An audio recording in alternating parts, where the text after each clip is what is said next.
Welcome to another episode of The Thirsty Mage. I am David Lloyd, and my convictions have led me to host this podcast each week, including tonight's episode where we're going to find out just how successful we were at picking video game guests for each other. I mean, what do you get the people who play everything? Well, we all gave it a good shot and managed to get past that first hurdle by picking games that the others haven't actually played yet. So now that we've had a little bit of time with it, we're going to find out how much we enjoyed them. Joining me tonight, after getting into the mind of a 90-year-old woman, it's Jordan Rudick. Now, I was reading the notes and trying to figure out what you're referring to. If you're talking about my game, yes. She's 14. I know, but the real queen's like 90-something. I figured going into the game, you would like, you know, do a little research on Queen Elizabeth, make sure you're doing find out picking the right choices. And, yeah. No, my interest in the royal family is very, very minimal. Although my mother's obsessed with Prince Harry and was it not Monica? Rachel? What is her name? Meghan. Meghan, yeah, of course. They almost moved to BC, and I think it was like the talk of the province for like a week or something like that. So, but yeah, no 90-year-old women that I know of or thinking of right now. But yes, we will talk about a certain young princess shortly. Yeah, Harry had to move on after you greedy British Columbians wouldn't pay for his security. Yes, that's right. It had nothing to do with wanting to move to the States where their taxes are less or anything like that, I'm sure. Yeah. And here to let us know if he managed to survive the mind of Akitoshi Kawazu, it's Casey Gibson. It was something, all right. But yes, I'm here. That's all that matters, right? Yeah, you survived your game. It didn't wreck your mind. It didn't kill me. You didn't break the Switch by throwing it off the wall or anything like that. Well, the good thing is I was playing it on my PC, so. Oh, yeah, right. Yeah, Switch was safely tucked away in the other room. Yeah, so you might have had to buy a new keyboard, though. Yeah. That's what you're saying. Damn you, Kawazu! Or hey, if you're getting mad at Kawazu and not me, that's a victory in my book. Yeah, that's right. And finally, here to tell us whether playing as a cat girl with missing memories is as relaxing as a distraction as it sounds, it's Paige Chamberlain. I definitely don't see how it's meant to be relaxing, to be honest. You didn't find that the little dance battles relaxing? Well, I'll talk about that, but I don't know. I find myself pretty defenseless, so I don't know how to... Oh yeah, well yeah. There's definitely you're mostly just like trying to avoid stuff for the most part. So I think the way we recorded the episodes, like when we revealed what everyone had got for one another. This is the first I'm learning about what Paige got from the notes. So we're going to talk about it later. But I reviewed that, of course, and David, I know you had played it obviously before too, but yeah, it's just the first time seeing of Paige's game, so I was like, oh, okay, that's funny. What's funny too, we'll get to it when Paige starts talking about it, but you and I had like different experiences with the game, which I thought was very much so. Too. Yeah, yeah. It sounds like from Paige's introduction that she's more in line with me, so I'm kind of happy to hear that. But I don't know. I guess I just predetermined or predisposed to enjoy Nisa games. I guess I don't know. Yeah. I'm biased, but you're still trying to get every code from them, so you had to like all of their games. Right? I'm contractually obligated to push their product. Yeah. It's David will shill for codes. Yeah, that's right. Bought and paid for right here, right over here. Yeah. I need to get those early codes for Legend of the Heroes games. My whole purpose of life. for the big dogs one day. That's right. Yeah. I tell you, when the person they switched up people at Nisa, like they got a new PR person, and I nearly had a heart attack. Yeah, that's right. So, gotta start kissing someone else's butt now. Exactly. You got to start from scratch again with all the trying to ingratiate yourself. Yeah, pick up all the cards, David. You can do it. I'm trying. Re-review Giraffe and Annika. Re-review both these games. I gotta get the new address to send a bouquet of flowers or something. That's some it. Chocolates. Yep. Yeah. Donuts every day. Yeah, Tim Hortons. There you go. That's right. Yeah. A dozen donuts from Tim Hortons will buy anything. Let me tell you. You might never get a code again if you send him the wrong donut. So that's the problem. Send the Long Johns. He's not into chocolate. Oh no. Yeah. or if you accidentally send the Justin Bieber brand Tim Hortons. I don't know if you found any of those lately. I didn't. Obviously, I didn't try those Timbits. They looked very decadent. I don't. Yeah. I don't know if you had a chance to, but No, yeah. I don't know if they have them up here in Quebec. So Okay. I'm not sure we even know who Justin Bieber is in this part of the country. All the Justin Bieber merchandise attached to this promotion. So for those who don't know, there were Tim Hortons, donut coffee shop brand. They have these little donut holes called Timbits, and so Justin Bieber did a cross promotion with them where he kind of invented designed three flavors of Timbits, and they were all quite fancy compared to the normal flavors. And but there was also too, I think this merch. Yeah, I think there might have been like a bag, a shirt, and a hat or something like that. And they sold out instantly, and were all over like eBay and stuff for 100-200% markup kind of thing, maybe more than that, probably hundreds of dollars. So I missed out on the opportunity to scalp Justin Bieber Tim Hortons merch. So that's a big regret for me in the last few weeks. I'm holding out for the Celine Dion merch. Yeah, well, they better do it fast. She's not getting any younger, so. Yeah.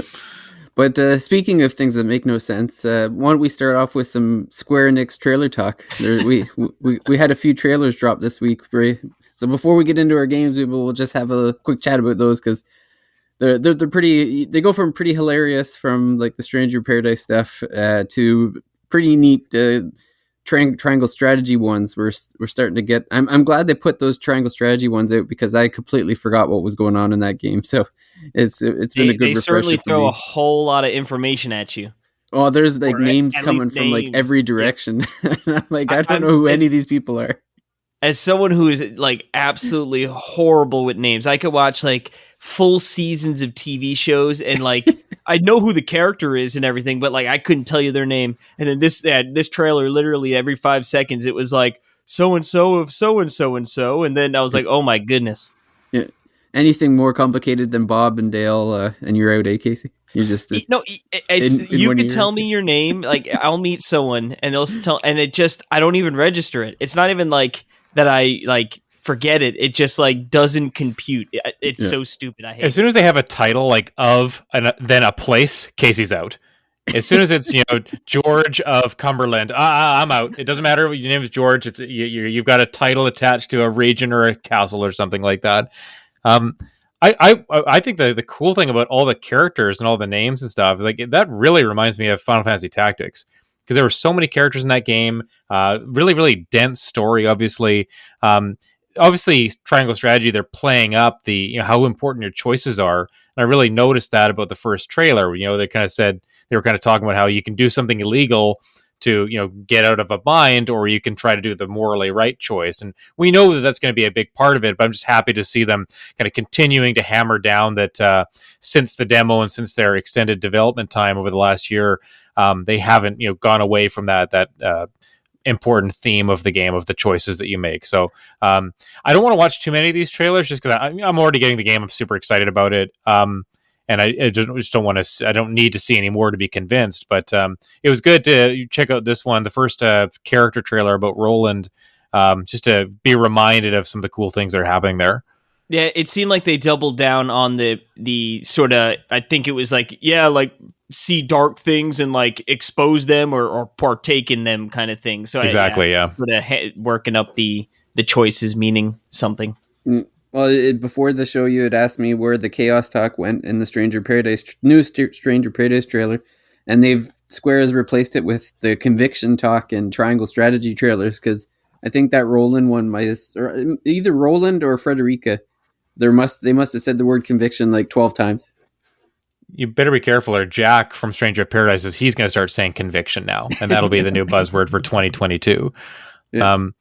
Paige, have you been watching the Triangle Strategy character trailers, or are you kind of like me, just kind of going trying to stay in the dark right now?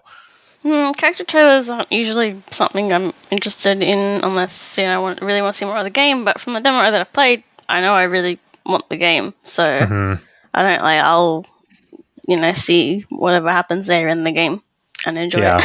So. I'm with you there. You're not going to do a deep dive on all the trailers on YouTube? Yeah. No. I'm just disappointed that the Triangle Strategy trailer didn't end with an Evanescence song. They spent all their budget getting Frank Sinatra for Stranger of Paradise. So Yeah.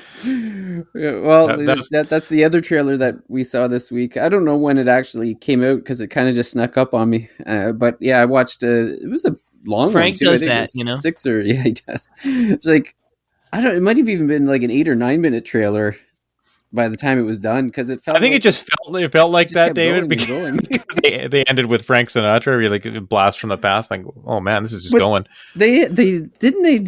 I feel like they went into Frank Sinatra, but then went back to the trailer for like another 2 minutes after that or something. It was really Maybe I don't know. Yeah, it only came out a couple days ago. It does feel like it just kind of popped up out of nowhere. And yeah, you're right. Square has been dropping a bunch of trailers for their. Those are both March games, if I'm not mistaken, right? So the full blown marketing cycle for springtime there. I just want to point out one thing about the Stranger of Paradise that really jumped out at me. I think the bosses look pretty cool. Like the way that the 4 fiends, the elemental fiends, are being reimagined as more like humanoid or like closer to like bipedal human type enemies as opposed to kind of Like just beasts. animalistic creatures. Like I think it's cool. I think the way they look, the way they talk is neat, and I know those fights are going to be pretty sweet. So. Well, I just think how there's just so much that's bait that they're going into the original Final Fantasy with that it's just every time I see it, it just piques my interest more and more because it's like, oh, there's this thing from there, and I'm assuming the guy with the eye thing going on there was like the dark elf, whose name escapes me now. Astos. Yeah. So you got him there, and then like you said, you got the fiends all look pretty neat. Mhm. It's funny though because like the first few trailers we had Jack who seemed very purposeful of like, oh, I gotta kill chaos. But Yeah. now in this trailer it was like, I don't really want to be here. This is kind of the vibe I was getting from him, like this. Let's just do what we need to do and get out of here. Let's not, I don't want to remember things or get too close to people. Is it funny? Like the intensity change is very black and white from one trailer to the next. It's kind of funny. Again, I think my understanding was that after that first trailer where he said chaos 50 times, Square Enix was really surprised by the reaction to the trailer that's what people focused on. And so I think they're probably doing a hard pivot and like Island they're back. never going to say chaos again. They're barely going to show him, and they're just going to show like all these different aspects of the game that aren't just, Jack with that singular focus on the one thing. They got to show that there's some depth to this game, different areas, different enemies that you're fighting, different characters you're seeing. It's not just Jack versus chaos and the whole game is about finding chaos, right? Like I think it's so ironic to me that you're basing this game on Final Fantasy 1 where chaos, you don't really know anything about chaos or see the creature until the very end of the game, and yet this game seems to be obsessed with chaos. It's like you go from this total mystery enigma to like it's just plastered everywhere is this idea of chaos, and like from the very beginning you're seeking out chaos. It's just such a weird title. Like I'm becoming fascinated by it, but I think I would hate it. Their I don't even know what kind of marketing game plan it is. Like, working, dude. I played the demo. I still don't know what kind of game this is. Like, is it open It's world? like- How do you get to the areas? It's probably like Nier since it was made by that team. So Yeah, That's what I was That's- thinking. Neo. Yeah, that's what I was thinking Nier is too. more mission, as far as I'm aware. It's like you pick and then you go into the level. Yeah, it's probably Almost going to be like Devil that May page. Cry. That's the way it seemed sure. from the demo. It seemed like it's like, okay, here's level 1, and you go from beginning to end and fight a boss. And I'm sure it'll just keep being that, but then each level will probably be based on or follow the path that you would follow in the original game, because they keep showing all these places. Like they showed like Batoya's cave, and then they showed Astos, the dark elf there, and Mhm. I'm sure there's going to be a March cave that's going to be impossible that people are going to be ripping their hair out about, and then there has to be all like the dungeons from the fiends, like the volcano and going underwater. I don't know if I'm looking forward to seeing like the half mermaid people. Like that'll be pretty neat. Like there's so many neat things that are going to be in this game. Other than like this could be a complete mind trip. It'll be like watching Doctor Strange or something, the multiverse movie. It'll just be this wild like things coming out of nowhere that makes no sense, and you just roll with it. Yeah, it's definitely be so weird. Yeah, it could either go right. I feel like it's going to be like a game that comes out and people are like, this is amazing, or it's just going to be such a forgettable game that like, and not even maybe necessarily bad, but just like, oh, like, okay, it just, it seems strange. I don't know.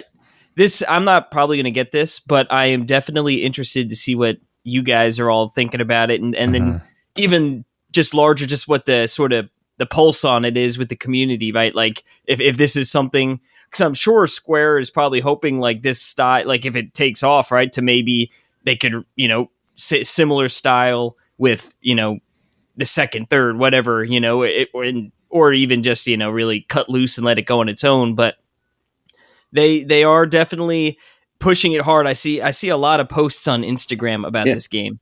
I want to see Final Fantasy IV Origins with Jack playing the role of Cecil. Yeah. Please don't bastardize my favorite game. Oh my god, I would start a petition to get that canceled. I do not want to see something like that.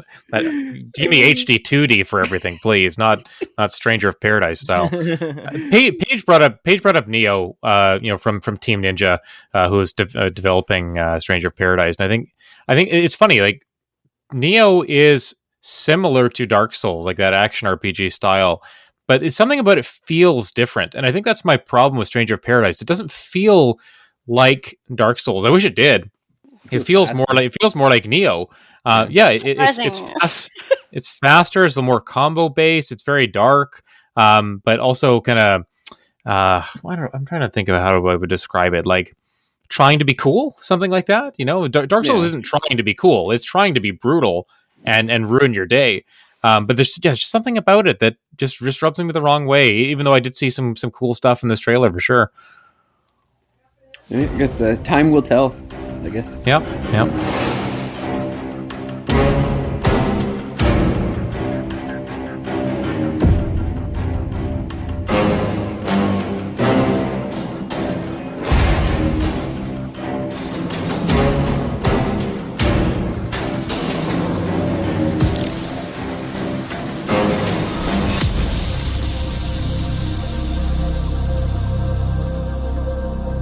But yeah, it might be a good time to jump into our Christmas gifts. So these are the games we got about a month ago now, I guess, or a little over a month ago, and we've had a chance to play a bit of it anyway. I imagine most of us have played a little bit at least, and we're here to give our impressions and see how well a job how we did picking them. And I'm fairly confident from our pre-conversation before the show that I'm going to fall into last place on who picked the best game, but that's okay. I'm taking my lumps to maintain my Nisa relationship, and if that's I'm sorry, Paige, that you had to fall on that sword.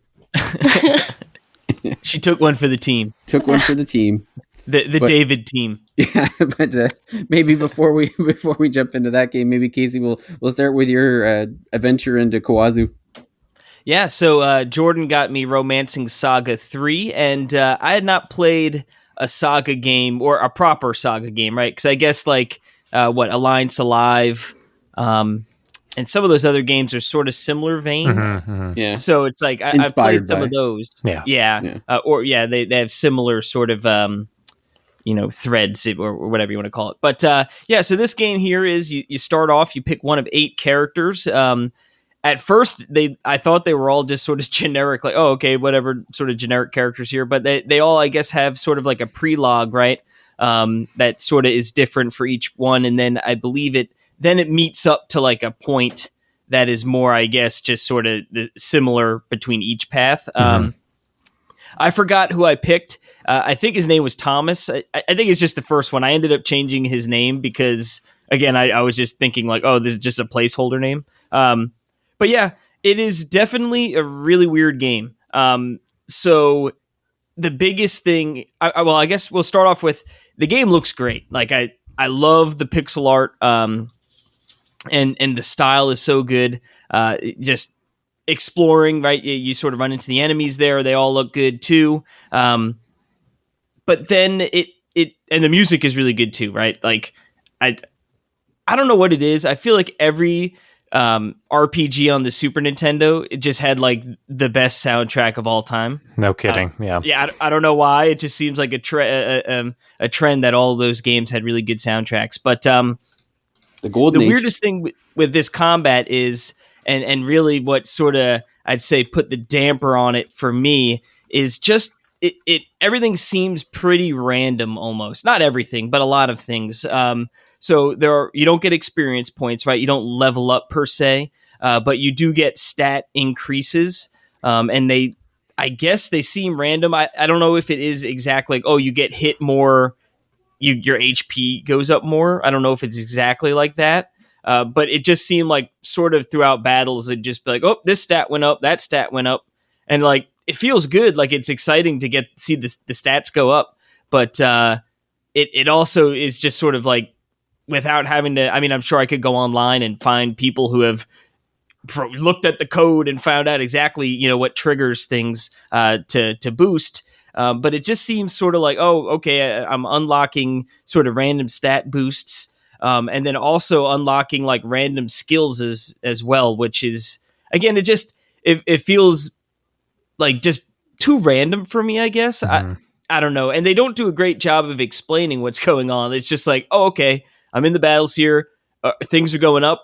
All right, cool. I guess there are some cool things I did like is that, right, I'm pretty sure like any character could use any weapon, and then those skills are associated to the weapon more so than it is like a character class or job per se. And Jordan, correct me if I'm wrong here. It has been a while since I played this, so The truth is, it's been a while since I played it too, and I'm trying to think of what you're saying sounds about right, but I think it almost reveals what is so interesting but tricky about the game is that so much of it is you just don't know. You just don't know what's going to happen next or how things work, and it's this puzzle you're figuring out. Even dozens of hours into the game, you're still trying to figure things like that out. Yeah, so that was all right. So it's good to know I'm not at least an idiot and just like missed what was going on, and that it is sort of what it is. There was some cool things that you also like. Yeah, you purchase spells instead of, again, like there's no leveling up, right? So like you're not being able to learn those organically, right? So you end up purchasing them. What was cool is like your HP just like regenerates after battles, It's convenient, yeah. which is nice because then it's almost like each battle is its own contained. Like I can go balls to the wall, and like if I, you know what I mean, I just barely got out of there, and you don't have to worry about like, oh God, I ran into another battle 1 second later and I didn't have time, and now I'm screwed, So it is sort of nice to have that bit of insurance almost. Like if you start a dungeon and you all your health gets taken away in the first fight, you don't feel like you have to leave and go heal and then come back, right? You can just go through the whole thing. Yeah, it's nice. Yeah, it helps with the pacing, right? Like, yeah, nothing's worse than like you go through half a dungeon, like, oh, I'm not going to make it, better go back.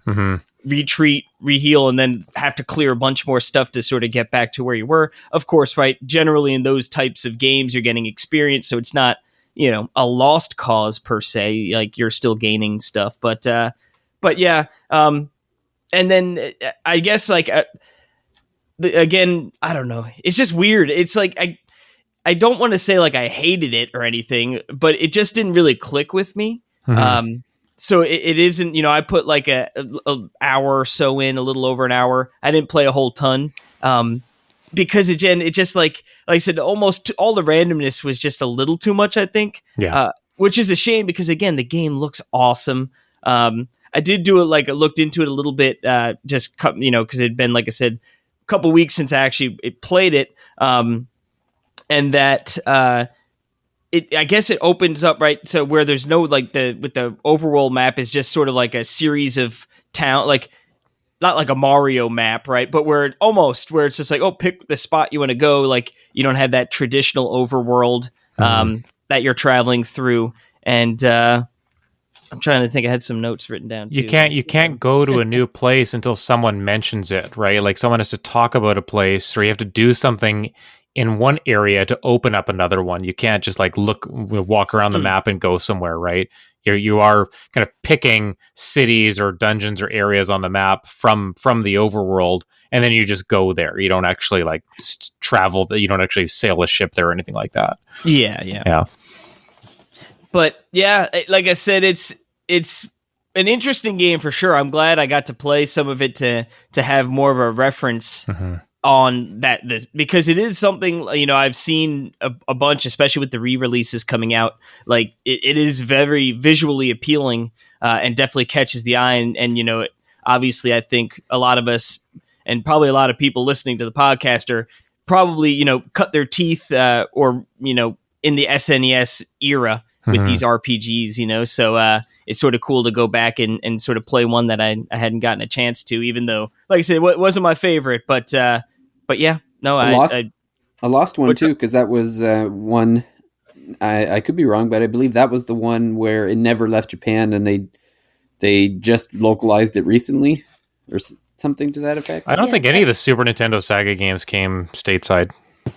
Yeah, I might be wrong about that yeah, too. it looks Yeah, there like, was one that came out like in English officially like 24 years after its first release. So yeah, I'm pretty sure it's that one. Here, yeah, Super Famicom. It came out November 11th, 1995, and then for Android, iOS, all these things worldwide, November 11th, 2019. There you go. Yeah. Yep.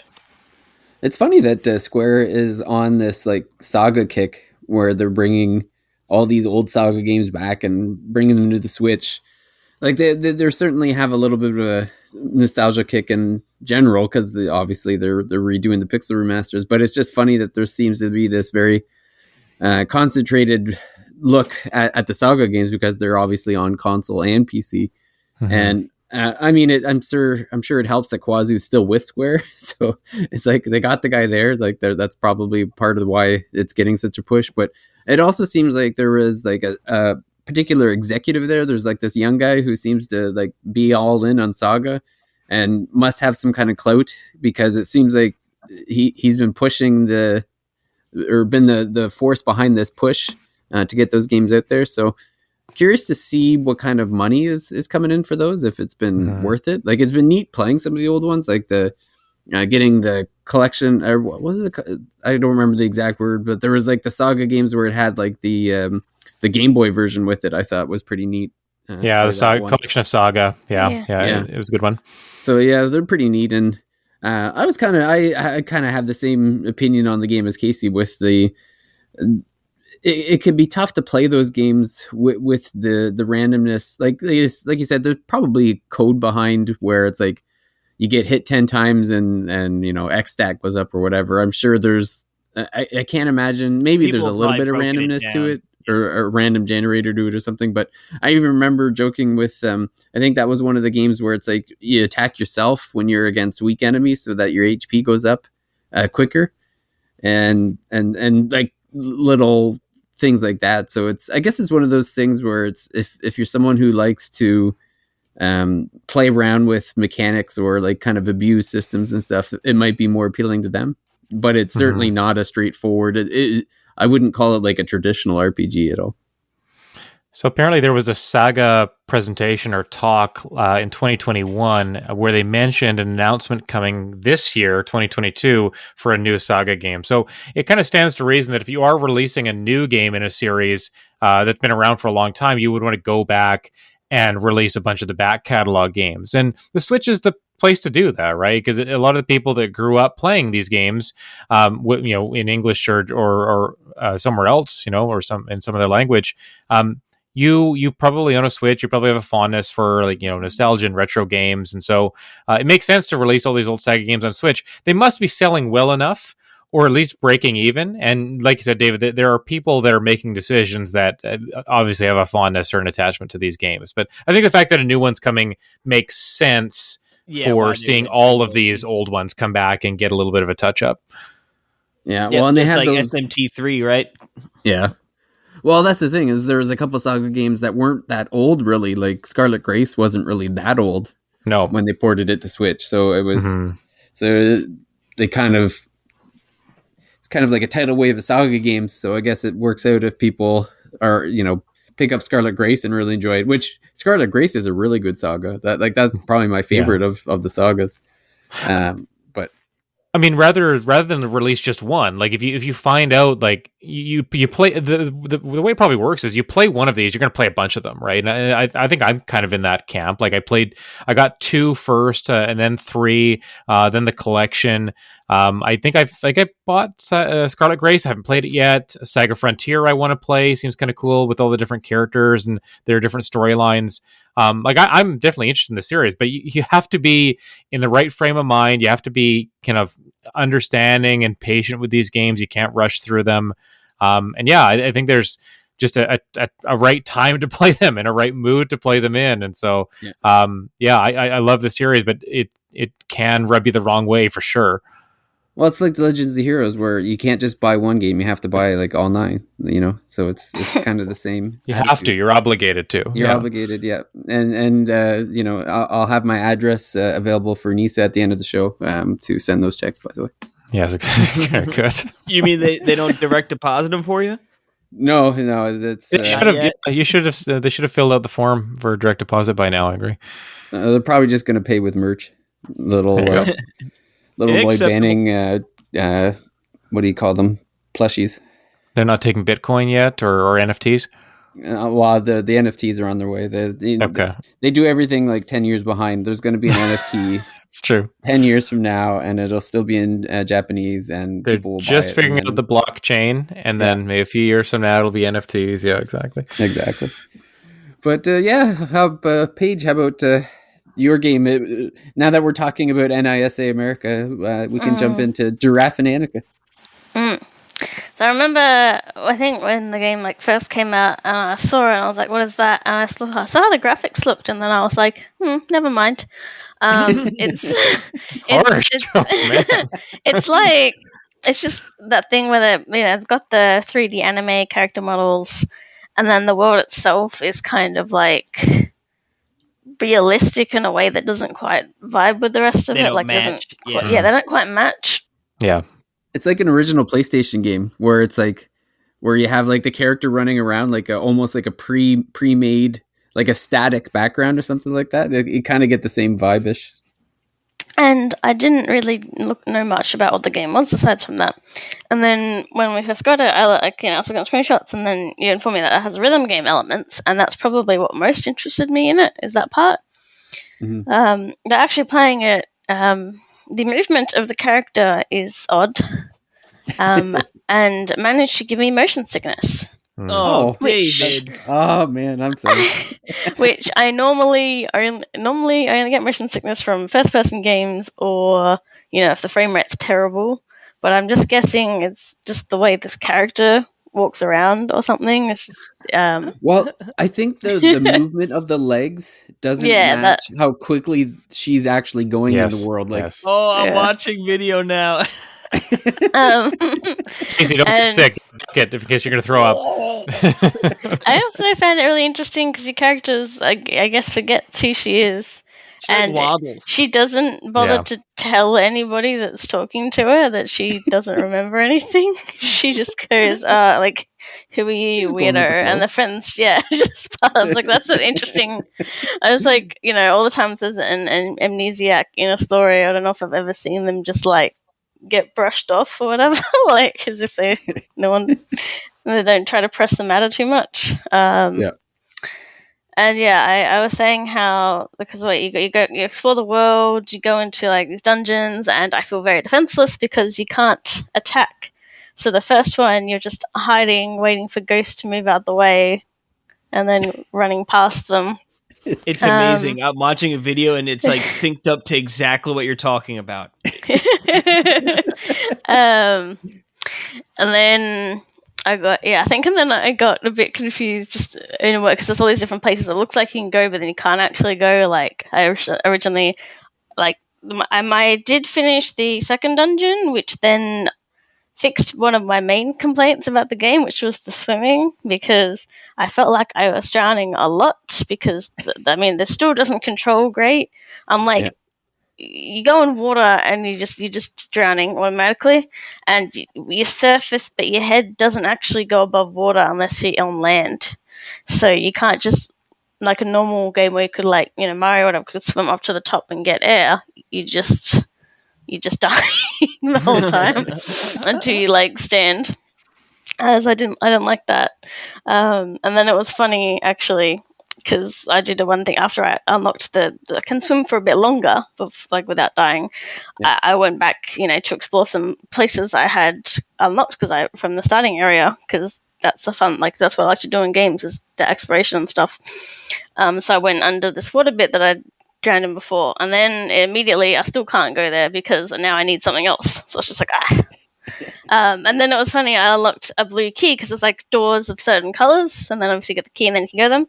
So I went to go this other one, and it's like, no, I should head over to the main story point now. And I'm like, but it's right, just let me, why did you make it a blue door if you won't let me open it?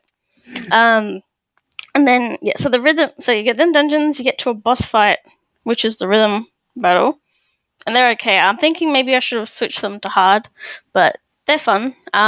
I think the main highlight of the game I can say is that the music's good, which you'd hope it was when you have like rhythm fights. I liked that.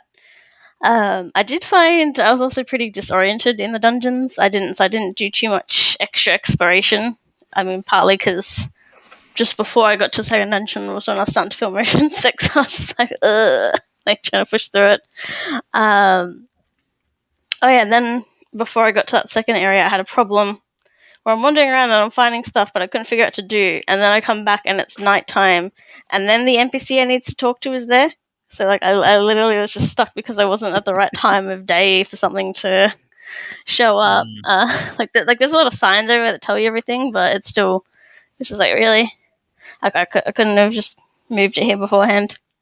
And then like just little things like, oh, I need to find this many kids, but one of them said they're going on a boat, and I'm like, well, I can't, there's no boats I can use, what do I do? But it's like, I just got to find every other one, and then it's okay. So yeah, then the second dungeon, the dungeons are they're pretty like big, and yeah, you don't have too much, because they're like, the dungeons are more really open looking areas. Like the second one is just like islands and water and boats and ghosts with squirt guns shooting at you on sight. It's very pretty.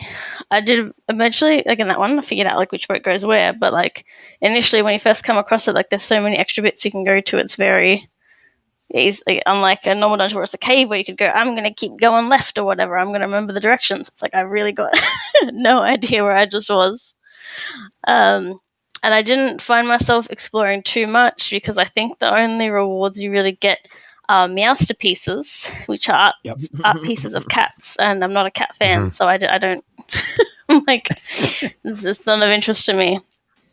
So I'm at the point where it's partially, most of the motion sickness is why I want to continue to play it, because I'm not going to force myself to play something that makes me feel unwell if I don't have to. And I'm at the point where it's like, not sure if I'd want to play more. I feel like maybe I could do like one more, because I'd probably get a new ability. But just the way the main gameplay works, I'm not really into.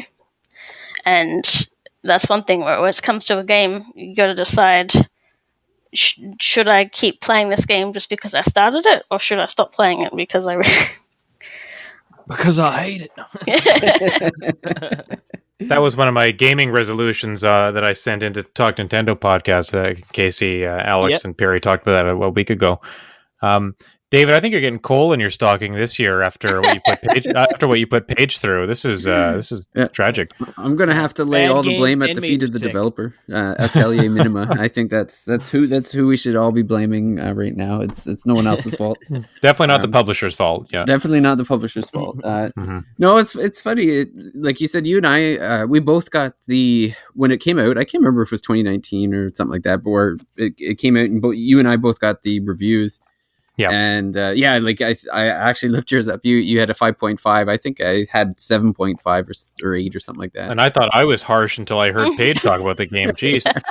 Well, it did make you sick, so I guess you had that one step up. It's true. I was okay. Yeah, but Yeah, I don't know. Like it was funny because to be completely honest with you, I only took it because it was Anissa, and I wanted to make sure they gave me Legends of Heroes later on. So I'm like, whatever, I'll review this stupid game. And I maybe it was like expectations versus reality in the sense where it's like I looked at it and thought it was going to be awful, and then because it wasn't that bad, awful, yeah. it wasn't that bad, so it actually like seemed good. So maybe it's just like this measurement of, you know. I've definitely done that before with games. Yeah, like everyone universally like this is the worst game ever, and you go and you're like, I was expecting like Balan Wonderworld, dude. Like this isn't bad at all. Yeah. So, but yeah, it has, like you said, it has that cycle of where it's like, okay, there's like a main world where you have to explore to like find keys or find puzzles or whatever to unlock the dungeon. And then you go into the dungeon and it's kind of like a self-enclosed maze in a sense. Like they're more maze like as you get further into the game. I think like the first level is pretty straightforward. And then at the end of the dungeon, you end up fighting a boss in this rhythm game, and it's always a witch. Like I think the first one you fight her, like you actually fight her herself, the witch, and then every battle after that, it's like some minion that the witch has brought, but the witch is dancing like next to the minion, which is hilarious. Yeah, it was like she was getting pretty hyped up in the second fight. Yeah. She was Was that enjoying the herself. octopus? And she was like a cowboy or crab. something. Crap. Yeah. Crab, yeah. So, oh yeah, no, I think she was in like a swimsuit or something for that Yeah. one. But there's one later on where she's like a cowboy, and I can't remember what the boss is, but it's hilarious to that like she's dancing and you're dancing, and then you finally beat the boss, and it's kind of funny. And then yeah, like the island is just like, so every time you get through a dungeon, then you get more access to the island, and till you end up working your way up the mountain and stuff. So. But yeah, like there's no battles, like you're just avoiding.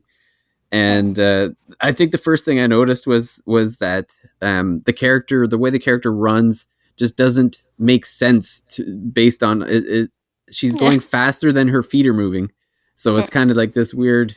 Like for me, I just like whatever. I got used to it after a while, but I can totally see how it could make you motion sick because it doesn't make sense, like brain wise. You're just looking at it and you're like, this just like I can look at it and it doesn't make sense. So he even knew it was going to make her sick. I didn't think it was going to make motion sick. You know, I did hear that women are apparently more susceptible to motion sickness in games. Oh, really? Yeah. The only time I've been motion sick in a game was I played a VR game on the Oculus, and it was this weird. So like you controlled your movement with your left hand, and you could go like fast or slow, but it didn't. Your body. So when you're moving, like to me, they should have made some kind of walking mechanic where like the head kind of bobbed or something. But it was just like I would hit forward, and then it was like a rocket. You're just like. It was like you're on a minecart or something. You're just going straight ahead with no movement. And I'm just like, holy smokes. Like, I couldn't handle it. And then I'd stop and I'd really like have to close my eyes because I'm like, what just happened? It just doesn't feel right. I'm dying. Yeah. It's like, where are my feet? I don't know where I am. It's like, it's even worse because I played it in a small office, the same office where you and I played Rocket League, Casey. We cracked out an Oculus in that little office, and tried not to kill myself in there. But that was the only time. I actually ended up going home after that because I'm like, I don't feel right anymore. I'm leaving. Oh, dude, you should just keep that at work whenever you need to go home early. Just like, I'll play a little bit of this game. Yeah, it was like some kind of like Call of Duty for Oculus or something. It was really weird. With any luck, there'll be a Giraffe and Annika for Oculus you can try later this year. Just don't look down at your feet if you start running. That's it, yeah. Cat pictures look better in VR. Yeah. Well, sorry about that. I thought it was going to be a little more fun and cute than pukey. Well, like I said, it's not the kind of game that I'd normally assume would make me motion sick, so it was just like, oh, okay. At the very least, you learned another game that is not good for your health. That's right.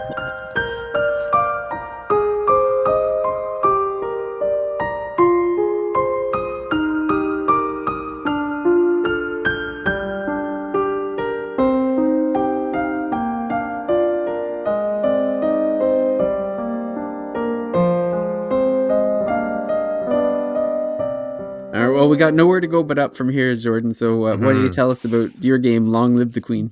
Sure. Yeah. So Paige got me a game called Long Live the Queen.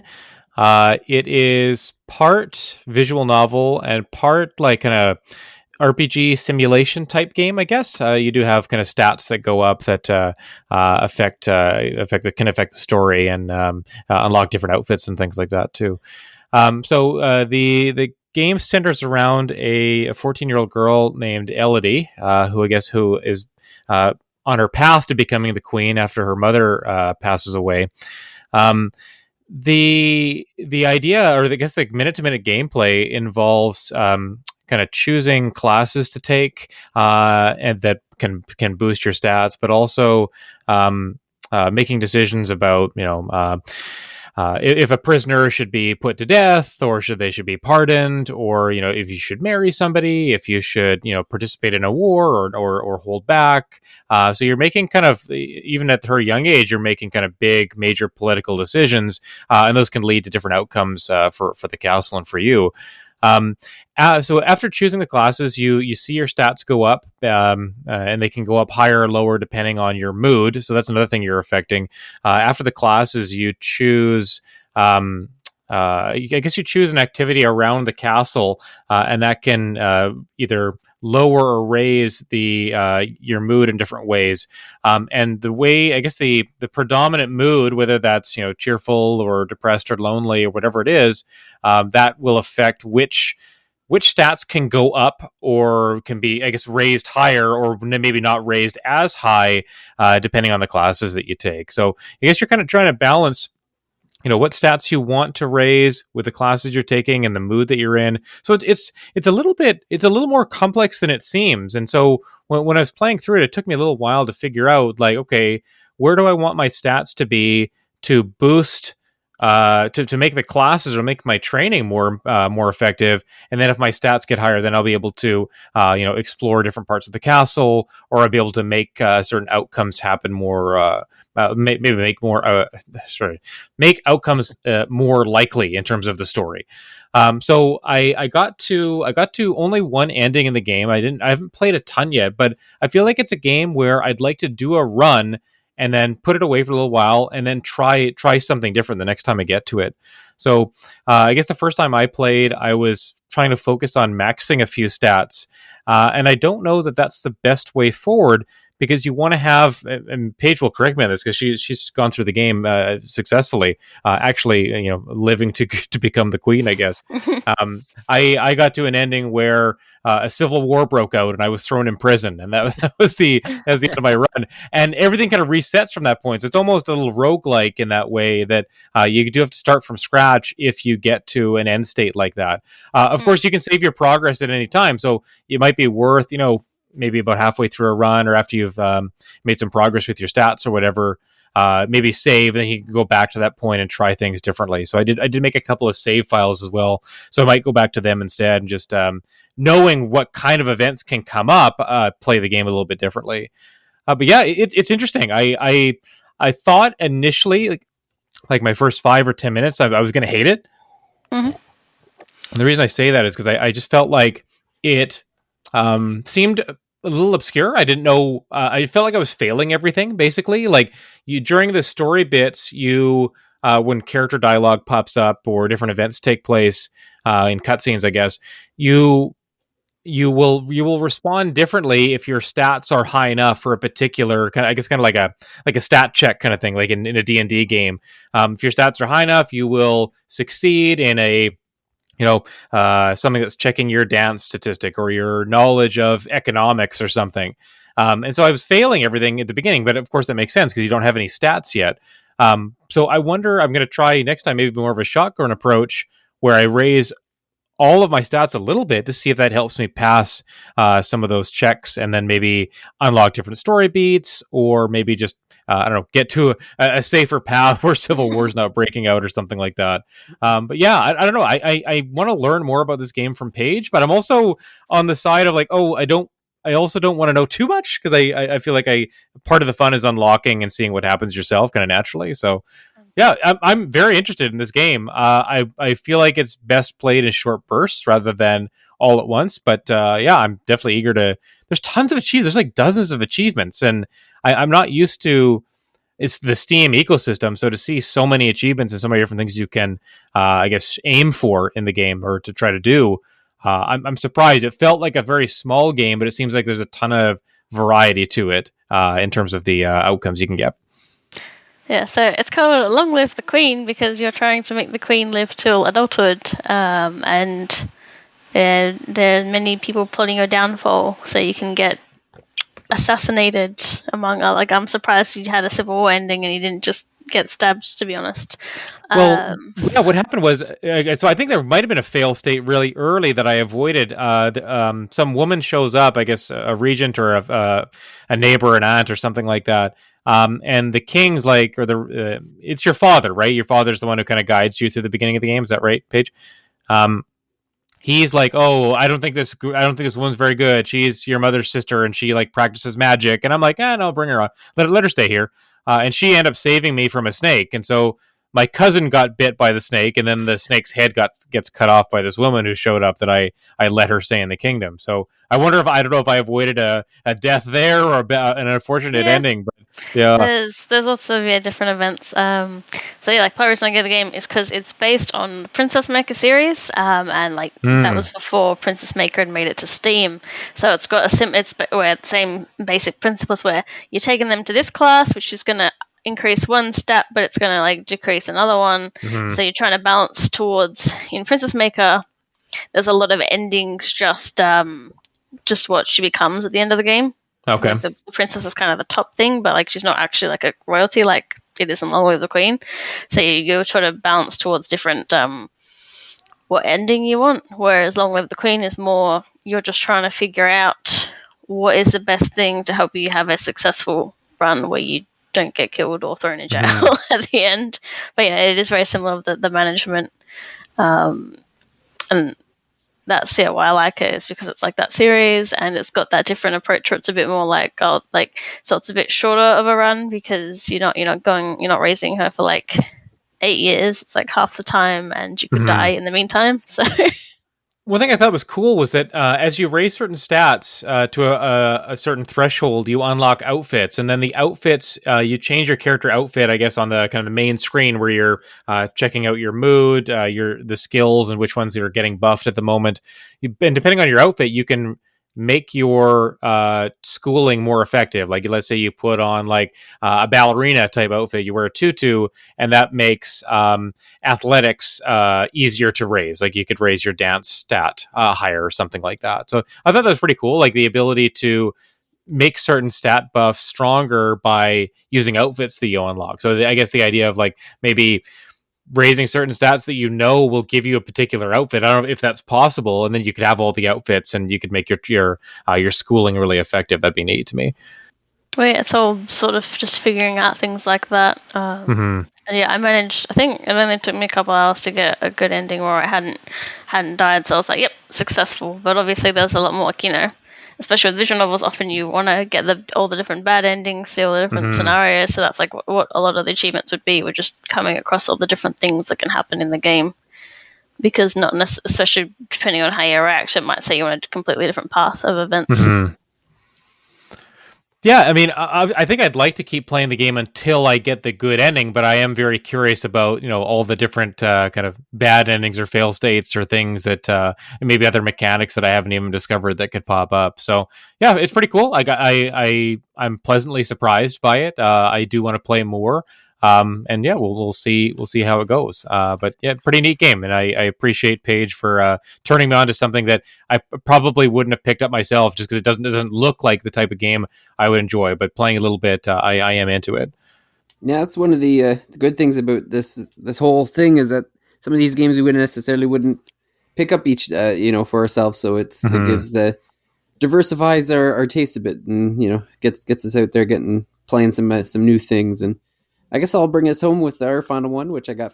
Sorry, I did have to add one more thing. Didn't get motion sickness from Long Live the Queen, so that's another plus. That's an automatic 7+ then, right? For sure. Yeah. I did not. I also did not get motion sickness from my There you game, go. and yeah. So I think when we do this again next December, I'm going to have to consult with Make a Casey 2D on game. yeah, I'm going to have to consult with Casey on games for whoever I have to buy for next time, because clearly Casey did a better job of picking his game than I did mine. Because Well, I was just going to say, everyone's going to pray that they don't get David as their selectee. That's right. Oh, no. he's going to be a rich man, because when Perry does the draw again, everyone's going to be bribing him to it'll be like this auction. The Perry be like, I don't know, Paige offered me 20 Australian dollars, to not get David. So now, Jordan, you have to up it to 20 American, and then it's just going to keep going up and up. If and up. Jordan does 20 Canadian, right? What's the transfer rate? It's I think less Australians. right up there, right? I think Canadians like just a little bit more. Like I think if Australia is like $1, then the Canadian dollar would be like worth $1.05 or something. It's not much more. It's pretty close. So I'm the leader in the clubhouse. Yeah. naturally, If already you're as all it is. offering Perry $20, he's going to take the American because it's going to Yeah, be worth yeah. the most. So Yeah. Just make sure you got some Gravol or some Pepto Bismol or something beside you, and you'll be fine. Give it a good shot. Make sure you Right. got off the next day of work, just in Yes, case yes, you got to yes, right. sleep it out. I'm going to be offering an Oculus game for my Secret Santa next year. There you go. But the one I played this year is Darkest Dungeon. So this is RPG. I think it came to Steam first, and then it came to Switch, and then I got the Steam version from Casey. And yeah, this is one of those games where it's like mechanics on top of mechanics on top of mechanics. Like it's insane It's how deep, much is yeah. going on Yeah, in this so game. deep. Oh man, it's crazy. And it's funny. So the game starts off where you're going to this castle. I believe it's like an heirloom. It's like in your it's like a family thing where you're going there, and there's all these dungeons under the castle, and like a portal where these monsters are coming out. And you basically are supposed to go into the dungeon and kind of come out with the loot, come out alive with the loot anyway. Like you're going through looking for heirlooms to sell and looking for things to make money. And I think the kind of end goal, it's a pretty long game, so I haven't finished it. I think the end goal is to close the portal or find the source of the portal or something like that. That's the way it seems to be. But the way it works is that you arrive at the castle, and there's kind of like a village around the castle that you're staying at. And so there's like a place where you would hire mercenaries to go with you into the dungeons. And then there's when you get back, there's places like there's an armory to get more weapons. And then there's places to relieve stress. So there's like a bar, a brothel, all these different places. And it's funny David because spent most his time. yeah, well, it's one of those things too where it's like each character, you have to really go into the character profiles to find out, because like you said, one character will relieve the stress will go down quicker if they go to the place they prefer. So there's like loners that want to go to the bar, but then there's people that want to go to the brothel, and you have to actually go in and look and be like, okay, this is where this person wants to go and where they want to go. So when you first start the game off, you have like a party of 4, and you go into the first dungeon. And the way the dungeons work is like there's this map, this kind of 2D map where it's like, okay, here's where you're starting. There's a pathway to this room, a pathway to this room, and a pathway to this room, and this, and then you have a goal. So like for the first one is just get to the end. So you like choose which direction you want to go, and then your party just kind of walks sideways along the map or whatever. And you have to have, there's so many things going on. Like if you have a torch handy, then you won't be surprised by enemies. You won't fall, like you'll be less likely to fall into traps. But if you run out of torches while you're in the dungeon, then yeah, like you could get surprise attack or whatever. And then there's stress. All the characters have a stress level that builds up while you're in the dungeon. And again, if the torch goes out, your stress goes up quicker.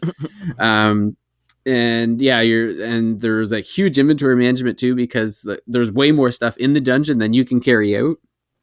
So you kind of gotta. So as you're picking up heirlooms, you're like, okay, well, I have to leave this heirloom, or I have to drop an item that I brought with me that I might need. Like I I might have to drop my torches to pick up something, or I might have to get rid of the food that I brought, or the bandages or whatever. Like there's so many different things that you have to consider. And then on top of that, like there's classes of people. So you'll have like warriors and thieves, and you'll have like there's a guy that turns into a werewolf, which actually freaks out the rest of your party. so using that character can actually hurt you. A pro and a plus, yeah. Yeah, because your party stress goes up when they're like, what the hell? Like they're surprised when he becomes a werewolf, and they're still surprised every time he becomes a werewolf. It's like you think the shock would get. They don't trust him in werewolf form. No, they don't. They're like, as soon as he becomes a werewolf, they're worried about like the werewolf coming after them or whatever. So you have to be careful there. And then there's like mages and beastmasters. Like there's so many different jobs and stuff. And then so the party is like a line of 4. So some classes prefer to be at the front of the line, and some prefer to be in the back. So you'll have like when you click on a character, it'll be like, okay, this is their job. This is how they relieve stress. This is where they like to be. These are the different. They have all different attacks. You have your notepad with all this information to. Oh man, I need an Excel spreadsheet to keep it all going.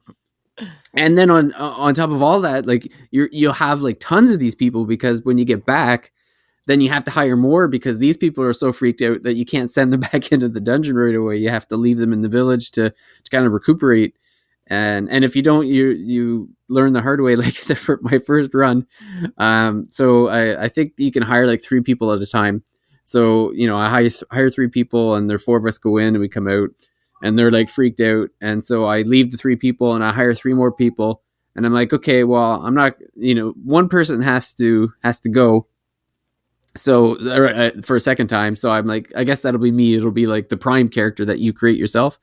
Well, he died in the second dungeon.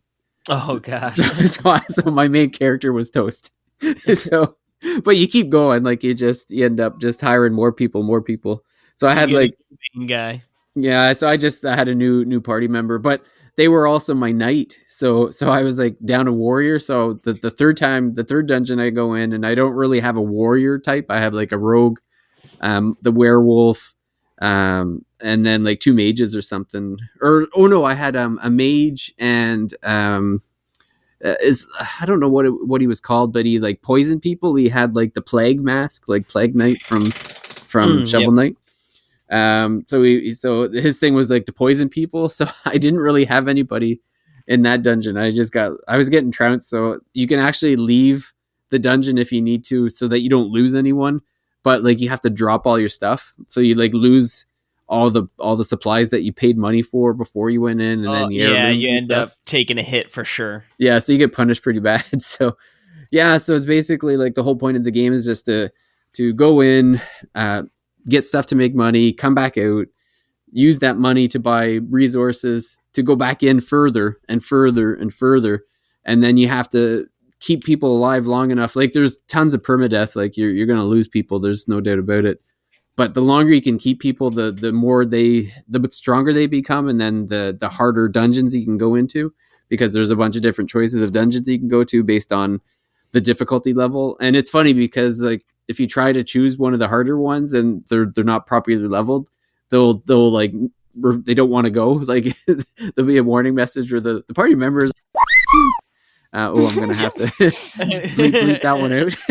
Beep. Yeah. Chuck about that one out. But yeah, they're like, no, we're not going in there. What are you, crazy? Like, so it's pretty funny that there's just so many mechanics. And then you don't even unlock all the different services in the village right away either. Like the different places become unlocked as you come and go and build money up and stuff. And then you can upgrade those places on top of that. So like initially I think you can hire 3 people at a time, but then you can start increasing like how many people you can hire, and then how many people can be in the inventory and your inventories, and then your weapons. It's like, it's insane. There's how much is going on in this game.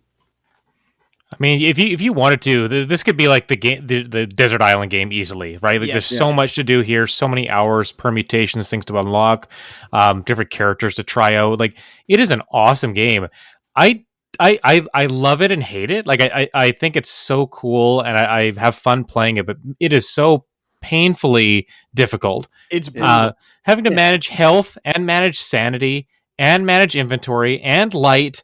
It's just so many things to consider when you're in the dungeon. Like every single decision, it is so important, from who you attack to what ability you use to where you put a character in your line of 4. All of those things matter. And it's just asking the player to do so much if you really want to make progress in the game. But yeah, man, it's a really, really cool game. Even corpses can get in the way, because if you're attacking, like, if there's 4 enemies and like certain characters can only attack certain spots, like, you have the enemies, there's like spot 1, 2, 3, and 4 in the line or whatever.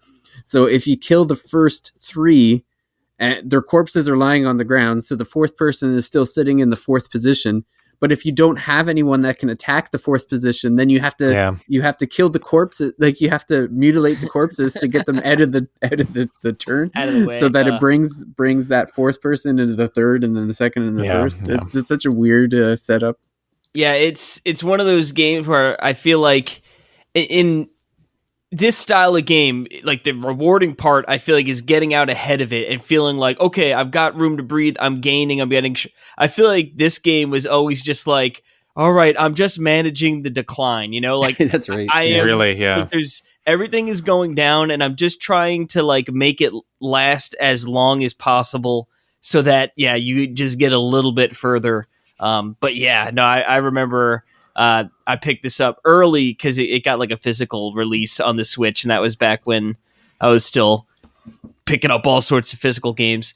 And I was like, I remember playing. I was like, my God, there's so much to manage, and everything is going down. It's like everything. There's like a critical failure, and it's like, all right, try and fix it. It's like, oh God, always running out of something. It's like, I didn't bring enough torches, or I didn't bring enough shovels, or everyone's bleeding and I didn't bring enough bandages. Like, it's just crazy. I mean, it's the ultimate game. Oh gosh, I lost my thought. I'll say something else though. It was one of the first games I probably played, like, first times I played Steam or used Steam a lot to play a game. Like, I played this game when it first came out, heard about all the buzz, my brother and our friends were playing the game. And so, I got super into it on Steam. I don't know I may have the Switch version. I don't know how much time I've put into it, but when this game first came out on Steam, or first picked it up on Steam, I was playing it a ton. I think there's a sequel in the works. No, it's in early access, I think. Right now, it's in early access. Okay, we're working towards. But it's funny because I was thinking, like, what could they add to this? Yeah, I know, really. Yeah, nothing good, because nothing that's like, I don't know if they're going to take some stuff away or just improve on what they got, but like, I can't imagine adding more mechanics on top of the million mechanics that are already like kart driving or something. Seriously? The sequel? Darkest Dungeon 2? In Darkest Dungeon 2, there's kart racing? Not racing, no, like the actual carriage, like you. Oh yes, okay. Move it in directions. Cool, okay. And then, like, I was watching someone play it, and they were like, "Oh, you're actually supposed to hit the stuff, like, 'cause you get stuff when you hit the leaf piles and things, and you try and pull it in a certain direction, but, like, the other play, like the party then there's a rock in the way, and then and I think the classes and stuff have been changed too. So, like, one is a bit less broken, so you don't have infinite uses for something anymore, things like that. Yeah, it's gonna be a pretty wild sequel. Especially if they add like some kind of I can totally see them having like a cart that you bring with you, where it's like, okay, like, this could be where your supplies are, and then if the monsters destroy it, you lose all your supplies or something. Like, it'll be pretty interesting, I think. Mm-hmm. There's more ways to frustrate the hell out of you. That's all. Yeah, that's right. You speak of games that make you sick. I was so mad when my character died. I was like, this is the second dungeon. What are you doing? You're dying on me already. Couldn't believe it. Mm-hmm. Apparently, I did not. When this game comes to Switch, when the second game comes to Switch, I will definitely pick that up, because I haven't played. Obviously, David, you say it's an early access. Paige has seen some footage of it. People playing it. I when it is finished, I will definitely dive back into this game. They're very well made, and they're just. I think when the first one did come to Switch, it was like on the top seller list for a long time too. Like, everyone hopped into it. So Yeah, I remember it doing well at the time. I think it did so well. Like I'm pretty sure it was a pretty small indie developer. Yeah. And I think they were kind of so surprised by the success that it actually gave them the ability to do that sequel pretty comfortably. So yeah, that's always good. Yep. Yeah, well, that's our first go at the Secret Santa. I think a couple of us maybe didn't pick the best games, but it was my idea, and I've suffered the consequences. yes. You brought this on yourself, Paige. You have no one else to blame but yourself. Except David. Yeah, David or Perry, because Perry did the or picking. Nisa. Yeah, or the Atelier Minima or whatever it's called. Yeah. I guess I should have stuck with my original instincts and just went with Final Fantasy X-2, because that was my first pick. Have you played that, Paige? No. I want to play that. Actually. How would that be to play? Like, isn't it like? Wait, so you're gonna give me the second part to a game instead of the first part? And I was just Joy. That was part of the reason why I decided not to. But at the same time, I don't think you necessarily need to play the first game to even, like, it's kind of its own thing. Like, the only really thing you need to know is that she's oh man, I don't want to Careful. I guess you gotta spoil the first game to know the second game. Yeah. If you know exactly how the first game ends, you'll love the second Yeah. one. So go look up the ending of the first one and then play the second one. Yeah. But that's literally all you need to know is the ending. All you need to know is how the game ended. That's it. Like, not even I one really want to play sentence. that game. I want to play X2 this year. So if anyone else is interested, I'd be happy to do an episode with you. no, it's fine. We can do the perspective on what it is to play it without knowing the. Perfect. I think within like 2 hours of the game, there's a mini game where there's like, I don't even want to spoil it. I'm not even gonna leave it. Don't say anything else about the game. It's not possible to talk about without spoiling. Yeah, I that's know. good. All right. Well, maybe that'll be the other part was I couldn't find it for under the. I kept looking for the price to be under the. Because X2 like only comes with X, and You then gotta buy the both, cheapest I could find it was like $39 or something, so it was over our limit. Gotta wait for it to That's go on why sale. I didn't give the Princess Maker game specifically, because they just weren't even on sale at all. And then they were like, and like the cheapest one was still like quite a bit over the limit. Yeah. So I ended up having something that was on the lower end, because the thing I thought of first was just not even. It was just way over. It was like $3. Yeah, I think it's fun. I think we should do something like this again. I think it was pretty cool. I know we talked about not just doing a Secret Santa one, but even when the Steam has a summer sale, like doing something like this is pretty cool. Keep the same kind of money limit, because I think it lets us try games that we wouldn't normally play or would normally suggest to other people. So definitely a good idea, and I'd be in for another one for sure. Yeah, no, like you said, gets you out of the comfort zone, which is always good, especially, a lot of the time with RPGs too, right? Since they're so long, it's so easy to fall into the comfort zone more so than sort of, taking that risk. And yeah, definitely. You mean the Final Fantasy 14 zone, Casey? What's up? Final Fantasy 14 zone? Comfort zone? Ready? Yeah, absolutely not. But that maybe I'll give you a Romancing Saga too. You can try that. Well, you'll only have. You just beat Endwalker. I mean, you only have to just play through the game up to that point to beat it. But then after that, it's easy. I'll tell you right now, the only way I'm going to play it is if I lose a bet. So if next if we have like an E3 bet or something related to games this year, or Metacritic scores or whatever, then that'll be the thing that gets me to download it. So I think Casey's just happy that Octopath wasn't on sale that week. Yeah. Oof.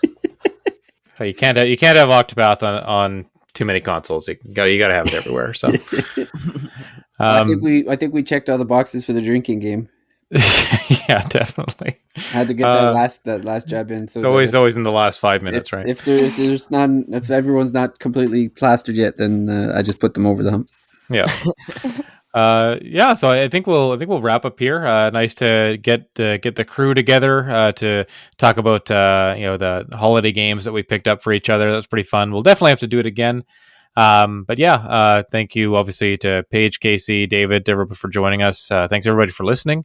We've got episodes coming up on Castlevania 4, Dirty Mage. We're going to do that.